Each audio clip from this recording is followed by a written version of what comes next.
भारत में सर्वोच्च न्यायालय की स्थापना हुई थी, तो आपको बताना है। तो भारत में सर्वोच्च न्यायालय की जो स्थापना होती है भारत सरकार के अधिनियम 1935 के तहत हुई थी। किसके हुई थी?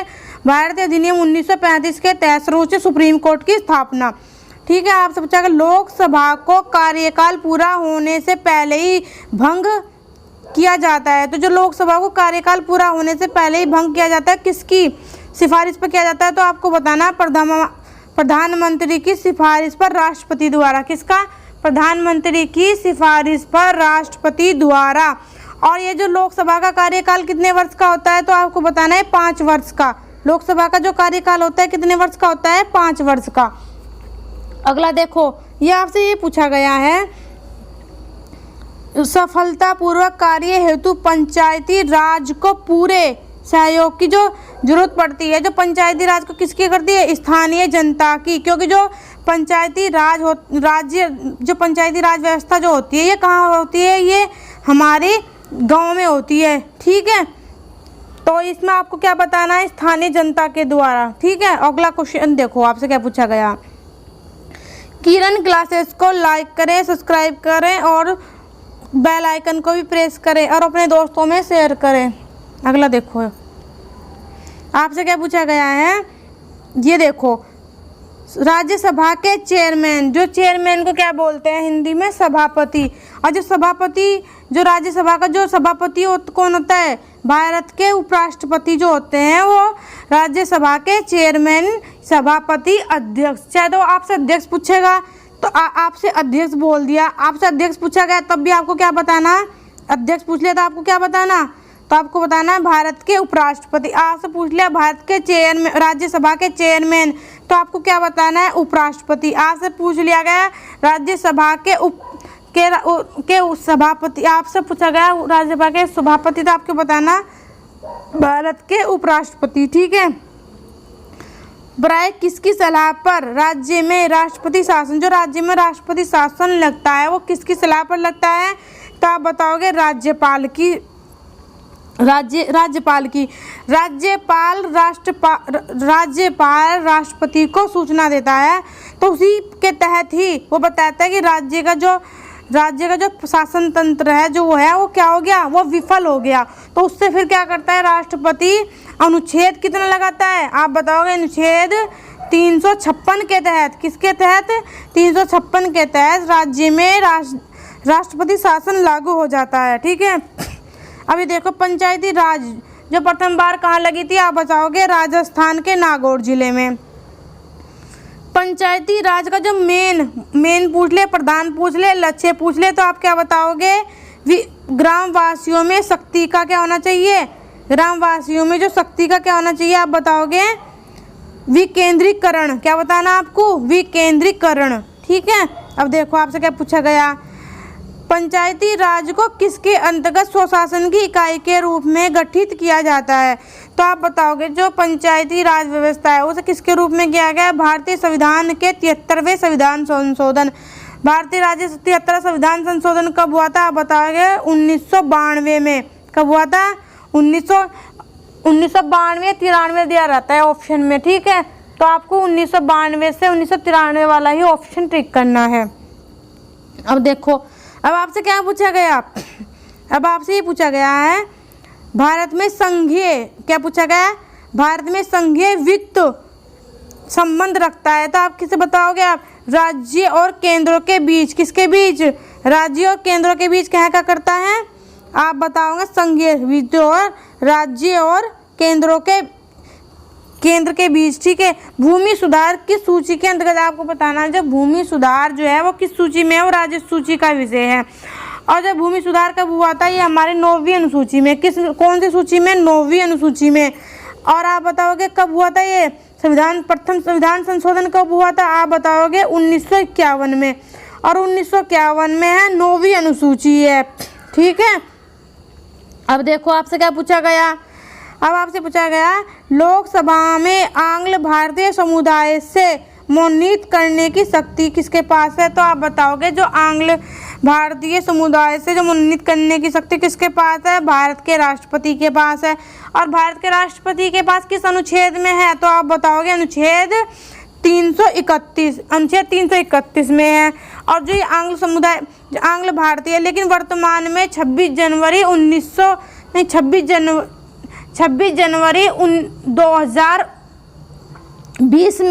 2020 में क्या हुआ, इस प्रावधान को मतलब इस प्रावधान को आगे के लिए नहीं बढ़ाया गया। और ST SC का जो ST और SC जो ST SC आरक्षण कितने वर्षों के लिए बढ़ा दिया है, ये हमारा 10 वर्षों के लिए ST SC आरक्षण बढ़ा दिया गया है। लेकिन जो आंग्ल भारतीय समुदाय जो लोकसभा में जो ये होते थे हमारे जो मनोनीत होते थे, अब जो वर्तमान में नहीं होंगे, तो ये किस अनुच्छेद में थे, 331 अनुच्छेद में थे। और जो हमारा जो OBC जो होता है, OBC जो इससे हमारा कितना था, OBC जो OBC के लिए भी जो आरक्षण का प्रावधान किस सन में किया गया था, किस सन में, तो आपको बताना 1990 में 1990 में हुआ था। इसके जो कौन से आयोग का गठन हुआ था, तो इंदिरावास साहनी, आपको साहनी याद रखना, ये क्या याद रखना, जो इंदिरावास साहनी हुआ था उसी में OBC के लिए आरक्षण के लिए प्रावधान हुआ था। तो आपको बताना है। और जो अभी सवर्ण जो जनरल के लिए जो अभी 10% का जो आरक्षण हुआ है, वो कब हुआ है, वो अभी वर्तमान में कब 2019 में हुआ है, ठीक है। अब देखो आप, और वो भी ये जो हमारा जो 10% आरक्षण जो जनरल को दिया है, किस आधार पर है, ये आपको बताना है। ये आर्थिक आधार पर है। किस आधार पर है, ये आर्थिक आधार से। जो आर्थिक रूप से पिछड़े हुए जो जनरल कैटेगरी के जो लोग हैं, उन्हें कितने प्रकार का आरक्षण है, 10% का आरक्षण है। ये हमारे संविधान में लिखा हुआ नहीं था। इसके लिए हमें क्या करना पड़ा, संविधान संशोधन करना पड़ा इसके लिए हमें, ठीक है। अगला क्वेश्चन देखो, अगला क्वेश्चन क्या पूछा गया आपसे, भारत के कार्यपालिका का अध्यक्ष कौन है। जो भारत के जो कार्यपालिका जो अध्यक्ष होता है, वो कौन होता है, राष्ट्रपति। और जो जितने भी कार्य किए जाते हैं किसके नाम से किए जाते हैं, वो राष्ट्रपति के नाम से किए जाते हैं। भारत में राष्ट्रपति का चुनाव किया जाता है, एकल हस्तांतरित मत प्रणाली के द्वारा राष्ट्रपति का चुनाव किया जाता है, ठीक है। अगला आपसे क्या पूछा गया, आपसे ये पूछा गया भारत में राज्य विधान पालिका का उच्च सदन कौन सा है। देखो आपसे ही पूछ लिया। देखो केंद्र में कौन हो गया, आपने बता दिया केंद्र में लोकसभा राज्यसभा, ठीक है। और आप राज्य में क्या होती है, हमारे राज्य में क्या होती है, राज्य में हमारी क्या होती है, एक होती है हमारे राज्य में क्या होता है, विधानसभा होती है, विधान परिषद। लेकिन सभी राज्यों में विधान परिषद का गठन नहीं किया गया है।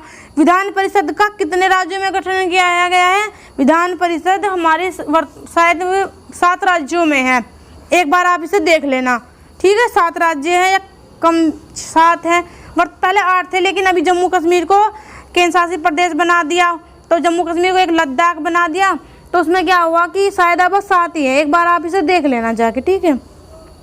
अब देखो आप, अगला आपसे क्या पूछा गया है, और तो जो हमारे आपसे पूछा कि उच्च सदन है, तो आपसे पूछा है उच्च सदन है, तो उच्च सदन में आपको बताएं उच्च सदन कौन सा है, तो आप बताओगे विधान परिषद जो है हमारा उच्च सदन है। और आपसे पूछ रहा है विधानसभा, जो विधानसभा होती है, विधानसभा भारत के सभी राज्यों में है। जैसे भारत के अब वर्तमान में कितने राज्य हैं, 28 राज्य हैं। अभी भी कितने थे, 29 राज्य थे, लेकिन जम्मू कश्मीर को क्या हुआ, केंद्र शासित प्रदेश का दर्जा दे दिया गया है। तो अब समय आप कब दिया गया, 31 अक्टूबर 2019 को दिया गया है। तो आपसे ही पूछ लिया गया कि विधानसभा कितने राज्यों में है, तो विधानसभा तो सभी राज्यों में होती है, लेकिन जो विधान परिषद है वो सभी राज्यों में नहीं होती है, ठीक है। अब देखो आप, तो इसमें क्या होता है, विधान परिषद को क्या कहते हैं, जो विधान परिषद होती है हमारी से क्या बोलते हैं, विधान परिषद को उच्च सदन कहते हैं। जैसे हमारे केंद्र में क्या होता है, लोकसभा, तो लोकसभा को क्या बोलते हैं, उच्च सदन बोलते हैं। उच्च सभा को लोकसभा को हम क्या बोलते हैं, उच्च सदन बोलते हैं। जो हमारी राज्यसभा होती है, हम राज्यसभा को निम्न सदन बोलते हैं। और लोकसभा को हम क्या बोलते हैं, जनता का सदन भी कहते हैं, ठीक है। इस प्रकार से आपको सभी क्वेश्चनों के एक दूसरे से कंपैरिजन करना है, तब उसे एक देश आपके माइंड में वो ज़्यादा दिनों तक बना रहेगा, ठीक है। अब ये देखो, आपको दोबारा से रिवीजन भी आपको बहुत अच्छे से करना है। किस संवैधानिक संशोधन के द्वारा पंचायती राज संस्थाओं को संवैधानिक दर्जा? तो आप बताओगे 73वें संविधान संशोधन द्वारा। कौन सा संविधान संशोधन? 73वां संविधान संशोधन। भारतीय संविधान के किस अनुच्छेद के अंतर्गत नागरिकों को मौलिक अधिकार, आपको बताना है जो मौलिक अधिकार दिए गए हैं, फंडामेंटल राइट जो है हमारे किस में है? आप बताओगे आर्टिकल 12 से लेकर 35 तक। कितने? अनुच्छेद 12 से लेकर 35 तक। और 12 में किसकी परिभाषा दी गई है? अनुच्छेद 12 में राज्य की परिभाषा दी गई है। अनुच्छेद 12 में किसकी दी गई है? राज्य। क्योंकि राज्य की परिभाषा क्यों दी गई? कि हमें जो हमारे फंडामेंटल जो राइट है वो कौन देगा? हमें राज्य तो देगा ना, हमारा फंडामेंटल राइट। तो आपको बताना है कि अनुच्छेद 12 से लेकर 35 तक है। ठीक है, अगला देखो आपसे क्या पूछा गया। 42वें संविधान संशोधन। जब 42वां संविधान संशोधन 1976 में हुआ था। कब हुआ था? 1976 में। तो भारतीय संविधान में एक नया अध्याय जोड़ा गया। तो 42वें संविधान संशोधन द्वारा क्या जोड़ा गया? आप बताओगे मौलिक कर्तव्यों को जोड़ा गया। किसे जोड़ा गया? मौलिक कर्तव्यों को। हमारे मौलिक कर्तव्य कितने हैं? 11 मौलिक कर्तव्य दिए गए हैं। अब देखो आप, इसमें क्या पूछा गया है? भारत सरकार को कानूनी विषय पर कौन परामर्श देता है? तो बताओगे एटॉमिक जनरल जो है, भारत को जो कानूनी विषय पर सलाह जो देता है कौन?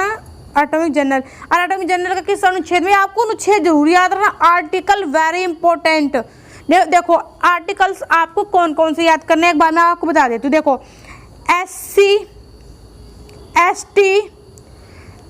ST और महिला, जो महिलाओं से जितने भी आर्टिकल संबंधित हैं आरक्षण से, जितने भी, क्योंकि वर्तमान में ये मुद्दा उठा हुआ है, इसी से ही आपके क्वेश्चन वर्तमान में पेपर में बनने की अति संभावना है। ठीक है, तो आपको इन जितने भी आर्टिकल दे रखे हैं, हमारी मौलिक कर्तव्य हो गया, जो हमारे मौलिक कर्तव्य में क्या हो गया? हमारा 14 हो गया विधि के समानता। और अनुच्छेद 15 में क्या दिया है? धर्म जाति मूल वंश से किसी के साथ भेदभाव नहीं होगा। अनुच्छेद 16 में क्या दिया गया है? अनुच्छेद 16 में नौकरियों में समान आरक्षण दिया गया। अनुच्छेद 17 में क्या दिया गया? और स्पष्टता का, आप किसी के साथ कोई भेदभाव नहीं कर सकते। अनुच्छेद 18 में क्या कहा गया? उपाधियों का अंत कहा गया। अनुच्छेद 19 में क्या है? वाक स्वतंत्रता, आपको बोलने की अभिव्यक्ति का आपको फंडामेंटल राइट है। ठीक है, इस प्रकार से आपको 12 से लेकर अनुच्छेद 35 तक अधिकार दिए गए हैं। ठीक है, अब देखो आप क्या, संघीय लोक सेवा आयोग की नियुक्ति कौन करता है? संघीय लोक सेवा आयोग की नियुक्ति राष्ट्रपति करता है। OBC आयोग की हमारा राष्ट्रपति करता है। कैग की नियुक्ति राष्ट्रपति करता है। और क्या कर लोकसभा PCS जो होते हैं हमारी, इनकी जो PCS के जो अध्यक्ष होते हैं, इनकी कौन करता है? PCS को क्या बोलते हैं? राज्य संघ लोक सेवा आयोग। इसकी नियुक्ति कौन करता है? इसी के थ्रू PCS बना जाता है। ठीक है, इसकी नियुक्ति कौन करता है? इसकी नियुक्ति भी राष्ट्रपति करता है। ठीक है, इस प्रकार से आपको देखना है। ठीक है, आप देखो अगला, इसमें क्या पूछा? उच्चतम न्यायालय के न्यायाधीशों की संख्या में जो वृद्धि कौन करता है? संसद।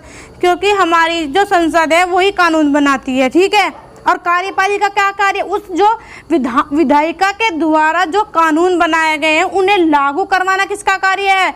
कार्यपालिका का। और जो हमारा न्याय का कार्य है, जो मतलब हमारे वो न्यायपालिका के अंतर्गत है। और जो हमारी ये कार्यपालिका, ये किसके अधीन है? जो हमारी कार्यपालिका है ये विधायिका के अधीन है। और जो हमारी न्यायपालिका है वो क्या है? हमारी न्यायपालिका जो स्वतंत्र है, वो किसी के, हाँ, जैसे ये जो न्यायपालिका के, जो हमारा राज्य में क्या होता है? हाई कोर्ट होता है। और हमारा क्या होता है? उच्च सुप्रीम कोर्ट होता है। अब ऐसे ना करना कि राज्य में हमारा, जैसा कि राज्य में आपने राज्यपाल हो गया, केंद्र में हमारा राष्ट्रपति हो गया, लेकिन जो हमारी न्यायपालिका है उसकी जो स्ट्रक्चर है वो क्या है? जो उसकी स्ट्रक्चर है वो एकल है। कैसी है? एकल। अब देखो आप, उच्चतम न्यायालय के न्यायाधीशों की संख्या की वृद्धि आपको बता दें संसद के उस अनुच्छेद में है। जो संसद जो हमारा किस अनुच्छेद में? 79 में किसका वर्णन किया गया है? हमारे संसद का वर्णन किया गया है। अनुच्छेद 81 में किसका है? 81 में किसका है? लोकसभा का है। राज्यसभा का किस में है? अनुच्छेद 80 में है।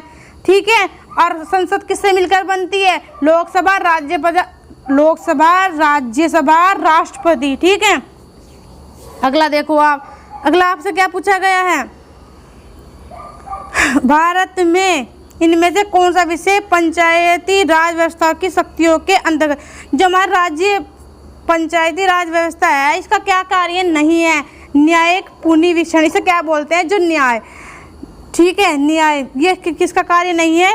पंचायती का। आप हमारे चैनल को लाइक करें, सब्सक्राइब करें और कमेंट करें। हम आपको अच्छे से अच्छा मैटर देंगे, ठीक है।